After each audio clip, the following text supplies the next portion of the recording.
السلام عليكم ورحمة الله وبركاته. الحمد لله الحمد لله على نعمائه الشاملة وآلائه الكاملة، والصلاة والسلام على سيد الأنبياء محمد المصطفى وعلى آله المجتبى. أما بعد، فأعوذ بالله من الشيطان الرجيم. بسم الله الرحمن الرحيم. مثل الذين ينفقون أموالهم في سبيل الله كمثل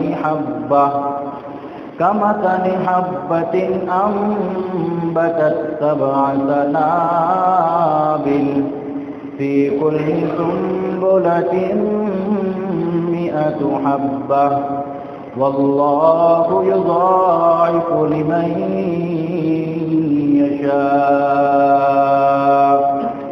وقال تعالى في مقام آخر: لن تنالوا البر حتى تنفقوا مما تحبون.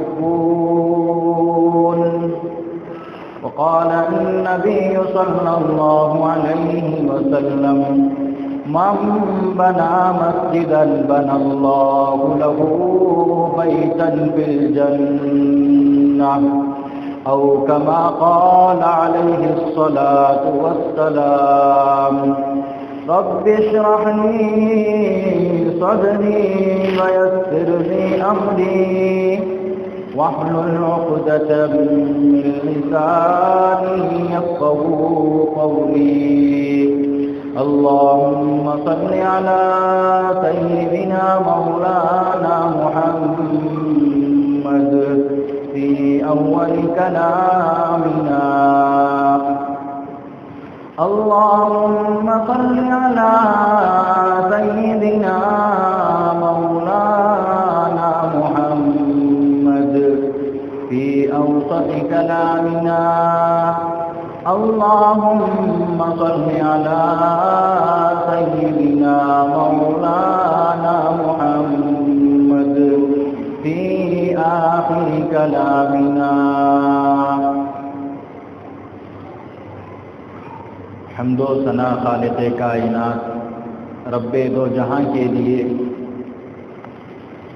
درود و سلام آقا دو جہاں، رحمت کائنات، فخر موجودات، امام الانبیاء، خاتم النبیین والمرسلین، سید الاولین والآخرین، طٰہٰ و یاسین، رحمت للعالمین، سید الانس، سید الجن، سید البشر، سید الملائکہ، سید الکونین، سید الرسل، سید الاقطاب، سید الاولیاء، ساقی کوثر، شافع محشر، فخر کونین، سرور کونین، رسول کونین، رسول الثقلین، شہنشاہ بطحہ، رحمت دو عالم صلی اللہ علیہ وسلم کے لیے.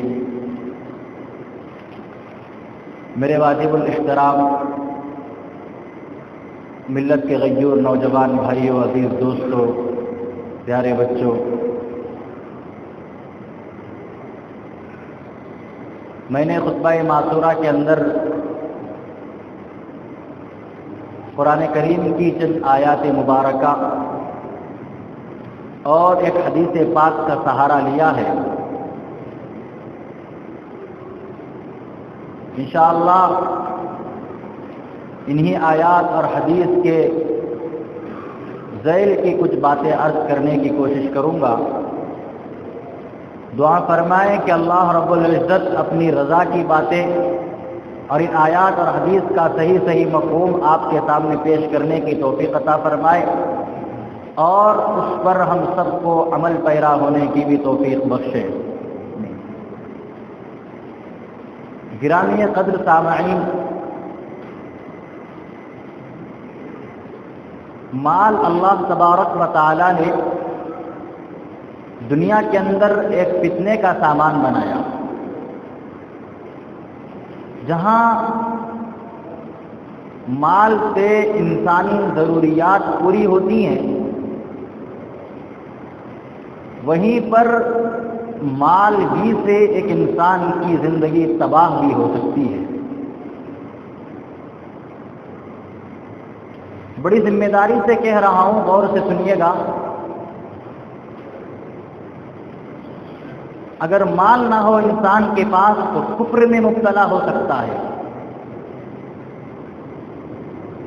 اگر انسان کے پاس مال کی فراوانی ہے، بہتات ہے، بہت زیادہ مال ہے، جب بھی ایمان کی دولت سے وہ ہاتھ دھو بیٹھ سکتا ہے۔ دونوں باتیں ہیں، مال ہے تو ایمان کی دولت سے محروم ہونے کا اندیشہ، مال نہیں ہے تو کفر اختیار کر جانے کا اندیشہ ہوتا ہے۔ مال کو اللہ تبارک و تعالی نے ہلاکت کا سامان قرار دیا، فتنے کا سامان قرار دیا۔ زندگی کے اندر انسان کے لیے مال ایک زینت ہے اور دنیاوی ترقی کے لیے مال کا ہونا بہت ہی ضروری بھی ہے۔ جب انسان کے پاس مال نہیں ہوتا، غربت و افلاس کی زندگی میں وہ ہوتا ہے، بے بسی، بے کسی، مجبوری اور مصیبت و آلام اس کو گھیرے ہوئے ہوتے ہیں، تو ایسے وقت میں وہ اللہ رب العزت کے لیے ایسے جملے کستا ہے جو جملے اس کو کفر کے دروازے کو توڑ کر جہنم میں دھکیل دیتے ہیں، اور اس کو پتہ بھی نہیں چلتا کہ میرے زبان سے نکلنے والا جو جملہ تھا، آیا وہ قرآن و سنت کے موافق تھا یا قرآن و سنت کے مخالف تھا؟ مجھے یہ جملہ کہنا چاہیے تھا یا نہیں کہنا چاہیے تھا، اس کو پتہ تک نہیں چلتا۔ وجہ اس کی یہ ہے کہ وہ بے صبری میں اور دنیا کے جاہ و جلال، چاہ و حشر، لوگوں کے کار بنگلے، آشائش و آرام کی زندگیاں وہ دیکھ کر اپنے آپ میں للچاتا ہے اور حرص لاتا ہے، دل کے اندر ایک طرح کی شکایت لا کر کے وہ اس بے صبری میں مبتلا ہو کر اللہ رب العزت کے لیے ایسے الفاظ کو نکالتا ہے کہ اس کو پتہ بھی نہیں ہوتا۔ وہیں پر اگر انسان کے پاس مال کی فراوانی ہو، مال کی کثرت ہو، مال کی بہتات ہو، اللہ رب العزت نے بہت زیادہ مال اس کو عطا فرمایا۔ علماء نے لکھا ہے کہ اگر یہ آدمی بھی اعتدال پر نہیں، یہ آدمی بھی اگر درمیانے انداز میں نہیں چلتا ہے، قرآن و سنت کے موافق اپنے آپ کو بنانے کی کوشش نہیں کرتا ہے، فرمایا اس کا مال اس کے لیے ہلاکت کا سبب بن سکتا ہے، اس کا مال اس کو تباہی کے دہانے تک کھڑا کر سکتا ہے، اس کا مال اس کو جہنم میں لے جانے کے لیے کافی ہو سکتا ہے۔ اسی لیے قرآن پاک کہتا ہے کہ اللہ رب العزت کسی کو مال دے کر فتنے میں ڈالتا ہے، آزمائش میں ڈالتا ہے، کسی کو مال نہ دے کر فتنے میں اور آزمائش میں ڈالتا ہے۔ مال دیا تو بھی اس کے لیے آزمائش ہے، مال نہ دیا تو بھی اس کے لیے آزمائش ہے۔ اب بندے کو چاہیے، انسان کو چاہیے کہ وہ معتدل راستہ اختیار کرے، درمیان والا راستہ اختیار کرے کہ مجھے میرے رب نے مال عطا فرمایا ہے تو اس کا استعمال میں کہاں کروں اور کہاں نہ کروں۔ میرے رب نے مجھے مال عطا نہیں کیا، بس جو اللہ نے دیا ہے مجھے اس پر اللہ کا شکر کیسے ادا کرنا چاہیے اور کہاں کیسے جملے استعمال کرنا چاہیے، یہ اعتدال کا راستہ ہوتا ہے۔ اگر یہ راستہ ایک مالدار نے چھوڑ دیا، اگر یہی راستہ ایک غریب نے چھوڑ دیا تو دونوں کے لیے یہ مہلک بن سکتا ہے اور خطرناک بن سکتا ہے۔ قرآن کریم ارشاد فرماتا ہے یا ایھا الذین آمنوا لا تلہکم اموالکم ولا اولادکم عن ذکر اللہ۔ اے ایمان والو، اپنے مال سے اور اپنی اولاد سے ڈرتے رہا کرو، کہیں ایسا نہ ہو کہ مال کی فراوانی، مال کی کثرت، مال کی بہتات تمہیں فتنے تک لا کھڑا کرے، تمہیں ہلاک و بربادی کے دہانے پر کھڑا کر دے۔ یا ایھا الذین آمنوا لا تلہکم اموالکم، اے ایمان والو اپنے مال کے بارے میں ڈرتے رہا کرو، اپنی دولت کے بارے میں ڈرتے رہا کرو، کہیں یہ مال کی بہتات، یہ مال کی فراوانی تمہیں رب العالمین کی عبادت سے، رب العالمین کے ذکر سے، قرآن کی تلاوت سے غافل نہ کر دے۔ الشیطان یعدکم الفقر ویأمرکم بالفحشاء واللہ یعدکم مغفرۃ منہ وفضلا۔ اللہ کا قرآن بیان کرتا ہے کہ انسانوں کے سامنے، بندوں کے سامنے شیطان آ کر یہ اعلان کرتا ہے، ان کے دل و دماغ میں یہ بات ڈالتا ہے، ارے تو مسجد کو چندہ دیتا ہے، ارے تو مدرسے کو چندہ دیتا ہے، ارے غریبوں کو کھلاتا ہے، محتاجوں میں بانٹتا ہے، مسکینوں میں بانٹتا ہے، کہیں تیرا مال کم نہ ہو جائے، کہیں تیری یہ دولت کم نہ ہو جائے۔ الشیطان یعدکم الفقر، بار بار شیطان دل و دماغ میں بات ڈالتا ہے، تو آج مسجد کو دے دے گا، مدرسے کو دے دے گا، غریب کو کھلا دے گا، مسکین کو کھلا دے گا، تیرا یہ مال کم ہو جائے گا، تیری یہ دولت کم ہو جائے گی۔ واللہ یعدکم مغفرۃ منہ وفضلا، میرا رب کہتا ہے، قرآن بیان کرتا ہے کہ رب العالمین گواہی دیتے ہیں، قرآن گواہی دیتا ہے، رب کا قرآن انسانوں کے سامنے علل اعلان بیان کرتا ہے کہ شیطان کی بات پر مت دھرو، شیطان کی بات پر ذرہ برابر بھی توجہ نہ دینا۔ واللہ یعدکم مغفرۃ منہ وفضلا، اللہ کا قرآن کہتا ہے آج مسجد کے لیے دے دو، آج مدرسے کے لیے دے دو، کسی غریب کو پیٹ بھر کر کھانا کھلا دو، تمہارے لیے اللہ کی طرف سے مغفرت کا وعدہ ہے۔ شیطان تو دل میں یہ بات ڈالتا ہے، آج ہم نے خرچ کر دیا، مال میں کمی ہو سکتی ہے، دولت میں کمی ہو سکتی ہے، میرا رب کہتا ہے کہ تو آج خرچ کر دے گا تو میری طرف سے مغفرت کا وعدہ ہے، اور قرآن کہتا ہے واللہ یعدکم مغفرۃ منہ وفضلا، فرمایا کہ اللہ اور بڑھا کر کے دیتا ہے۔ فضلا، فضل کہتے ہیں زیادتی کو، اللہ کا میرے اوپر فضل ہے، اللہ کا تیرے اوپر فضل ہے، کیا مطلب ہے اس کا؟ یعنی اللہ کی طرف سے ہر فراوانی میرے اوپر ہو رہی ہے، اللہ کی طرف سے ہر احسان بندے پر ہو رہا ہے، یہ مطلب ہے اللہ کے فضل کا۔ اللہ کا قرآن کہتا ہے آج تو نے دے دیا، کل اللہ سے لے لینا، آج یہاں دے دو، کل اللہ کے یہاں مل جائے گا۔ حضرت مالک بن دینار رحمت اللہ علیہ کے دروازے پر ایک سائل آیا، دروازہ کھٹکھٹایا، حضرت مالک بن دینار رحمت اللہ علیہ نے اپنے خادم سے کہا کہ کھجوروں کا وہ جو ٹوکرا تھا وہ لے کر کے آؤ۔ حضرت مالک بن دینار رحمت اللہ علیہ کا خادم کھجوروں کا ٹوکرا اندر سے لے کر کے آیا، حضرت مالک بن دینار رحمۃ اللہ علیہ نے اس کھجور میں سے جو ایسی کھجوریں تھیں جو کہ جلدی خراب ہونے والی تھی ان کو چن چن کر اس سائل کو دے دیا. پاس میں ان کی بیوی بیٹھی ہوئی تھی.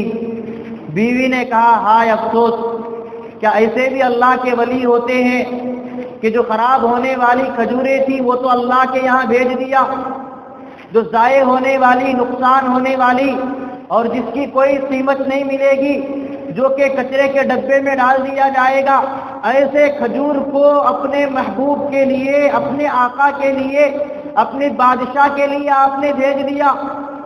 حضرت مالک بن دینار رحمۃ اللہ علیہ فوراً متنبہ ہوئے اور دل میں احساس پیدا ہوا. وہ بیویاں بھی ایسی بیویاں ہوتی تھی کہ اپنے شوہروں کو دین کی طرف دعوت دیتی. وہ خواتین اور وہ مستورات بھی ایسی ہوتی تھی کہ بات بات پر اپنے بچوں کی صحیح تربیت کرتی، بات بات پر اپنے شوہروں کو دین کی طرف دعوت دیتی، قرآن کی طرف رہنمائی کرتی. آج کی خواتین کی طرح نہیں کہ اگر گھر کے اندر کوئی فیشن کا سامان موجود نہیں تو پورا دن گلا اور شکوہ کرتے ہوئے گزار دیتی ہیں. حضرت مالک بن دینار رحمۃ اللہ علیہ کی اہلیہ محترمہ کہنے لگی ارے یہ کیا آپ بھی کیسے ولی ہو؟ اپنے مالک کے لیے، اپنے آقا کے لیے وہ سامان بھیج دیا خراب ہونے والا، نقصان ہونے والا، جس کی کوئی قیمت نہیں ملے گی. حضرت مالک بن دینار رحمت اللہ علیہ نے خادم کو دوبارہ بلایا اور کہنے لگا کھجوروں کا ٹوکرا واپس لے کر کے آؤ، سائل کو بھی بلاؤ. خادم باہر جاتا ہے اور سائل کو بلا کر کے لایا. حضرت مالک بن دینار رحمت اللہ علیہ نے سارا کا سارا کھجوروں کا ٹوکرا اس سائل کے حوالے کر دیا. حضرت مالک بن دینار رحمت اللہ علیہ کی اہلیہ محترمہ قرآن پاک کی آیت پڑھنے لگی خذوہ فغلوہ ثم الجحیم صلوہ. کہتی ہے کہ اللہ کا قرآن بیان کرتا ہے کل میدان محشر میں یتیموں کو نہ دینے والوں کو، سائلوں کو نہ دینے والوں کو ان کے گلوں پر توق ڈال دیا جائے گا، زنجیروں پر جکڑ دیا جائے گا. انہو کان لا یؤمن باللہ العظیم ولا یحض علی طعام المسکین. مال اللہ نے امانت دیا، جان اللہ نے امانت دیا، اس جان کو اللہ کے راستے میں کھپا دیتا، قربان کر دیتا، اس مال و دولت کو اللہ کے راستے میں قربان کر دیتا، گن گن کر کے رکھا، تجوریوں میں بند کر کے رکھا، الماریوں میں، بینکوں میں بنا کر کے رکھا. اللہ کا قرآن کہتا ہے ولا یحض علی طعام المسکین. کوئی مدرسے کا سفیر آ گیا، مسجد کے منتظمین آ گئے، مسجد کے خادم آ گئے، کوئی فقیر سائل آ گیا دروازے پر، ناک منہ چڑھا لیتے ہیں. اللہ کا قرآن کہتا ہے جس نے ناک منہ چڑھایا نقصان اپنا کیا، اللہ کا کچھ نہیں بگاڑا. اللہ اکبر. حضرت مالک بن دینار رحمت اللہ علیہ نے فوراً وہ ٹوکرا سائل کے حوالے کر دیا. ان کی بیوی قرآن پاک کی آیت پڑھتی ہے کہ آپ نے بہت اچھا کیا. خذوہ فغلوہ ثم الجحیم صلوہ ثم فی سلسلۃ ذرعھا 70 ذراعا فاسلکوہ.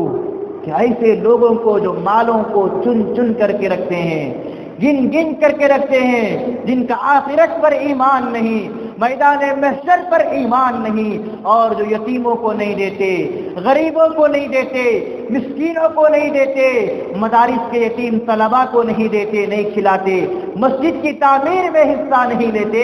فرمایا کہ ایسے لوگوں کو مال کی محبت کی وجہ سے، مال جو کہ انسان کے لیے فتنہ کا سامان تھا، آزمائش کا سامان تھا، اس فتنے میں وہ بہ گیا اور اس فتنے کو وہ سمجھ نہیں سکا. لہذا ایسے بندوں کو ان کے گلوں پر توق ڈال دیا جائے گا اور ایسی زنجیروں پر جکڑ دیا جائے گا جس کی پیمائش 70 گز ہوگی. ثم فی سلسلۃ ذرعھا 70 ذراعا فاسلکوہ.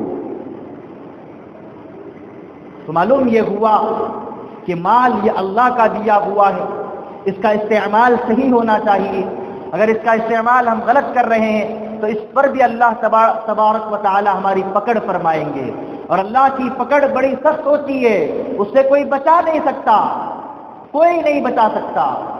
حضرت موسیٰ علیہ السلام سے اللہ نے کہا، اے موسیٰ تمہارے ہاتھ میں کیا ہے؟ حضرت موسیٰ کہنے لگے، باری تعالیٰ یہ میری لاٹھی ہے، یہ میری لاٹھی ہے، اس سے کیا کرتا ہوں؟ اس سے پتے جھاڑتا ہوں، بکریوں کو کھلاتا ہوں اور بکریوں کو ہانکتا ہوں، دوسرے اور بہت سے کام ہیں اس سے میں لیتا ہوں۔ اللہ تبارک و تعالیٰ نے کہا، اے موسیٰ ذرا اس لاٹھی کو، اس چھری کو زمین پر ڈال دو۔ حضرت موسیٰ بھی کہہ رہے تھے، میری لاٹھی، میری چھڑی، میں ہانکتا ہوں، میں پتے توڑتا ہوں، بکریوں کو ہانکتا ہوں۔ اللہ نے فرمایا لاٹھی کو زمین پر چھوڑ دو۔ جو ہی لاٹھی کو زمین پر چھوڑا، پھینکا، وہ فوراً اژدہا بن گیا اور حضرت موسیٰ کی طرف بڑھنے لگا۔ سانپ کا کام، اژدہے کا کام ڈسنے کا ہوتا ہے، دوسرے کو نقصان اور تکلیف پہنچانے کا ہوتا ہے۔ وہ لاٹھی تھی، اژدہا بن گئی، فوراً حضرت موسیٰ کی طرف بڑھنے لگا ڈسنے کے لیے۔ انسان سے حضرت موسیٰ دور بھاگنے لگے۔ غیب سے آواز آتی ہے، اے موسیٰ کیوں بھاگتے ہو؟ ابھی تو کہہ رہے تھے کہ میری لاٹھی ہے، پتے جھاڑتا ہوں اور بکریوں کو ہانکتا ہوں، ابھی کیا ہو گیا؟ ڈرنے کی بات نہیں، اس کو ہاتھ میں پکڑ لو، پھر لاٹھی بن جائے گی۔ اکابر علماء نے فرمایا کہ حضرت موسیٰ کہتے تھے میری لاٹھی ہے، پتے جھاڑتا ہوں، بکریاں ہانکتا ہوں۔ جو لوگ مالوں کو گن گن کر کے رکھتے ہیں، الماریوں پہ بند کر کے رکھتے ہیں، اپنے دل میں محبت سمائے ہوئے ہیں، مدرسے کو بھی نہیں دے رہے، مسجد کو بھی نہیں دے رہے، کسی غریب کو بھی نہیں دیتے۔ اللہ کا قرآن کہتا ہے یوم یحمى علیہا فی نار جہنم فتقوی بہا جباہہم وجنوبہم۔ اللہ کا قرآن کہتا ہے وہ مال جو ہم نے جمع کر کے رکھا تھا، کل اللہ تبارک و تعالیٰ اسی مال کو آگ کی شکل دے دیں گے اور اسی آگ سے ہماری پیشانیوں کو بھی داغا جائے گا، پیٹوں کو بھی داغا جائے گا۔ اور حدیث پاک میں آتا ہے جس مال کو ہم نے جمع کر کے رکھا تھا اسی مال کو رب کائنات اژدہے کی شکل کو دے دیں گے اور وہ اژدہا ہمارے لیے عذاب کا سامان بن جائے گا۔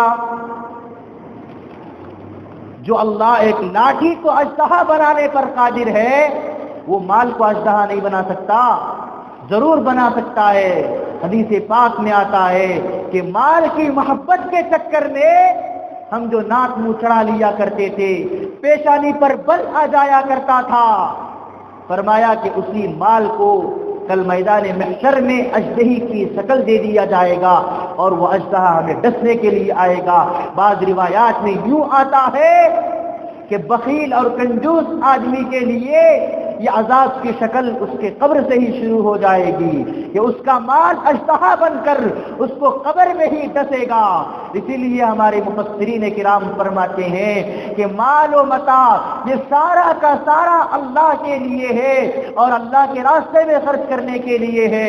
ہم دنیا میں چھوڑ کر جاتے ہیں، اس کا استعمال ہماری بیوی کرتی ہے، ہمارے بچے کرتے ہیں۔ اب اگر بیوی نے، بچے نے اس کا استعمال صحیح کیا، ہمارے نام پر خرچ کیا، ہمارے نام پر مسجد کو دیا، ہمارے نام پر مدرسے کو دیا، ہمارے نام پر یتیموں کو اور غریبوں کو کھانا کھلا دیا، ان کا پیٹ بھر دیا، تو پتا چلا کہ اس کا ثواب تو ہمیں ملے گا۔ اگر وہ مال جو ہم چھوڑ کر جا رہے ہیں اس کا استعمال ہماری بیوی نے، ہمارے بچوں نے صحیح استعمال نہیں کیا، صحیح جگہ پر خرچ نہیں کیا، تو پتا چلا وہ مال جو ہم چھوڑ کر آئے تھے وہی فتنے کا سامان اور عذاب کا سامان ہماری بیوی کے لیے بھی بن رہا ہے اور بچوں کے لیے بھی بن رہا ہے۔ یہ مال کوئی معمولی چیز نہیں، جہاں انسان کو یہ مال نجات کا راستہ عطا فرماتا ہے، وہی یہ مال انسان کو ہلاکت کا راستہ بھی دکھا دیتا ہے۔ اسی لیے میں آپ حضرات سے درخواست کروں گا کہ اللہ تبارک و تعالیٰ نے جو مال و متاع ہمیں دیا ہے، جو جان اللہ نے ہمیں بخشی ہے، اس کا استعمال خدارا صحیح راستے پر کرے، غلط راستوں پر اپنی جان کو بھی نہ لگائے، اپنے مالوں کو بھی نہ خرچ کرے۔ جان کی بھی اللہ تبارک و تعالی ہمارے سے سوال کریں گے جان کے بارے میں، اور مال کے بارے میں بھی سوال کریں گے۔ ہم سینو محال کو جاتے ہیں، آنکھوں سے غلط دیکھتے ہیں، ہاتھوں سے غلط پکڑتے ہیں، پاؤں سے غلط چل کر کے جاتے ہیں، کسی گناہ کو انجام دینے کے لیے اپنی زبان کا استعمال فرماتے ہیں، تو رب العزت فرماتا ہے کہ زبان کا بھی حساب لیا جائے گا، ہاتھوں کا بھی حساب لیا جائے گا، پاؤں کے بارے میں بھی سوال ہوگا، اور جسم کے جو اعضاء اور جوارے ہیں، ہر ایک عضو کے بارے میں رب العالمین ہم سے پوچھے گا، ہمارے سے سوال ہوگا۔ جو بھی مال اللہ نے ہمیں دیا ہے اس کے بارے میں بھی سوال ہوگا، کہاں سے کمایا، کیسے کمایا، کہاں پر خرچ کیا، جہاں تو نے خرچ کیا وہ غلط مجلس تو نہیں تھی، وہ غلط جگہ تو نہیں تھی، تیرا مال تو نے جہاں سے کمایا وہ جگہ غلط تو نہیں تھی، راستہ کہیں غلط تو نہیں تھا۔ اسی لیے سوچ کر خرچ کریں۔ اس موقع پر ایک واقعہ یاد آ رہا ہے، وہ سنا کر اپنی بات میں مکمل کروں۔ ہمارے سامنے مسجد کا تقاضا ہے، یہ تقاضا ہمارے سے ہی پورا ہونا ہے۔ اللہ رب العزت غیب سے مدد فرمائے اور ہمارے دلوں کو اللہ تبارک و تعالی اس کے لیے متوجہ فرمائے اور ہمارے مال کو مسجد کے اس تقاضے کے لیے قبول فرمائے۔ اگر ہمارا مال اللہ کے راستے میں خرچ ہو جاتا ہے، مسجد کے لیے قبول ہو جاتا ہے، تو اس سے بڑی سعادت مندی کی بات کیا ہے؟ ہمارے شیخ مفسر قرآن حضرت مفتی طلحہ صاحب دامت برکاتہم ابھی بنگلور آئے تھے، خانقاہ کی مجلس میں بیان کر رہے تھے، حضرت بتا رہے تھے کہ حضرت شیخ یونس صاحب رحمہ اللہ کے پاس، جو کہ امیر المؤمنین فی الحدیث تھے، ان کے پاس ایک شخص آیا اور کہنے لگا کہ حضرت کینسر کی بیماری میں مبتلا ہوں، دعا فرما دیں کہ اللہ تبارک و تعالیٰ اس بیماری سے چھٹکارا عطا فرمائے، نجات عطا فرمائے۔ حضرت نے فرمایا، حضرت شیخ یونس صاحب رحمۃ اللہ علیہ نے، کہ بھائی حدیث میں آتا ہے کہ مصیبتوں سے، بلاؤں سے اور پریشانیوں سے صدقہ دے کر کے اپنے آپ کو نجات دلا لو، چھٹکارا حاصل کرو۔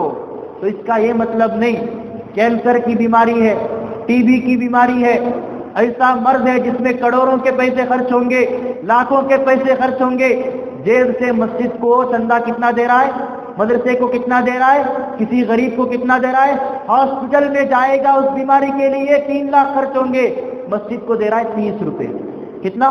30 روپے۔ حضرت شیخ یونس صاحب رحمۃ اللہ علیہ نے فرمایا کہ جاؤ، جتنی بڑی بیماری ہے اتنا بڑا صدقہ کرو۔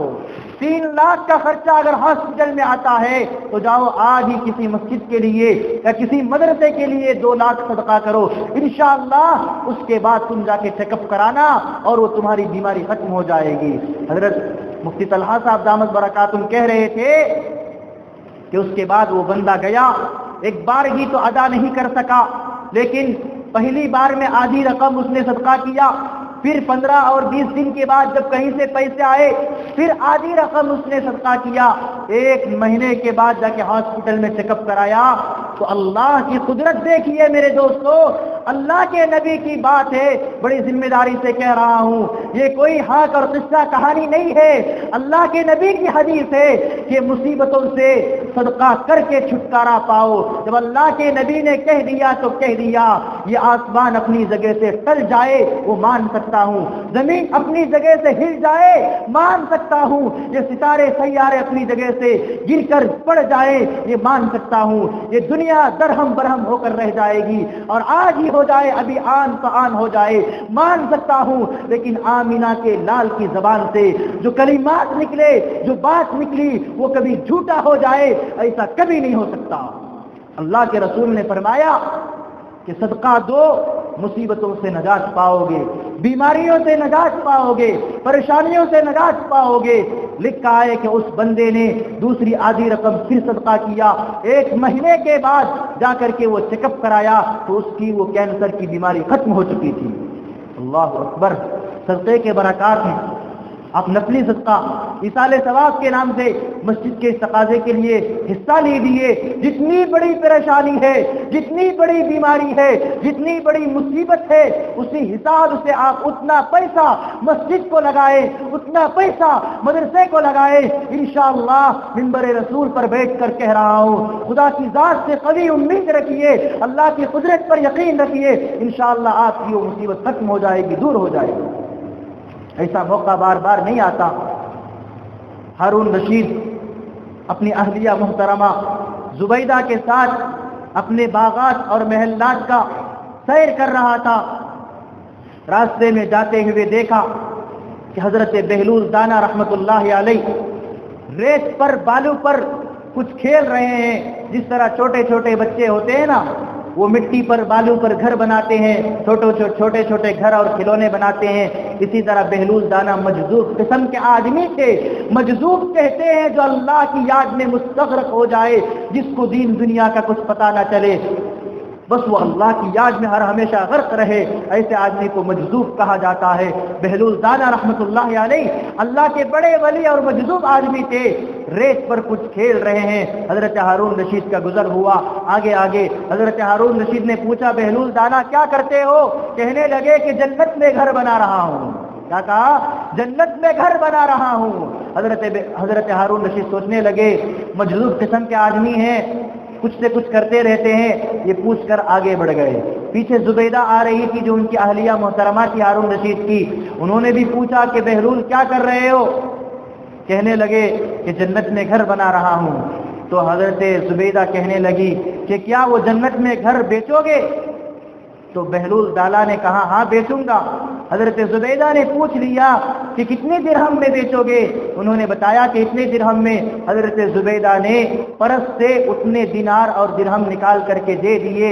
تو بہلول دانا نے یوں کیا، مجذوب قسم کے آدمی تھے، اللہ کے ولی تھے.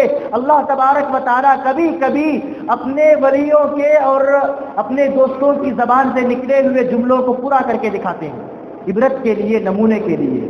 تو بہلول دانا نے وہ پیسے لے لیے اور لینے کے بعد اس مٹی کے ریت کے بالو کے گھر پر لکھ دیا کہ یہ زبیدہ کا گھر جنت میں ہے. بات آئی چلی گئی. ہارون رشید اپنے محل کو چلے گئے، زبیدہ بھی چلی گئی. رات کو جب ہارون رشید سوئے ہیں تو خواب دیکھ رہے ہیں کہ جنت میں ایک گھر ہے جس گھر میں لکھا ہوا ہے کہ زبیدہ کا محل ہے. یہ زبیدہ کا محل ہے جو انہوں نے بہلول دانا سے کل خریدا تھا اتنے دینار و درہم میں. ہارون رشید خواب سے بیدار ہوئے اور بڑا افسوس ہوا کہ مجھے بھی یہ گھر خریدنا چاہیے.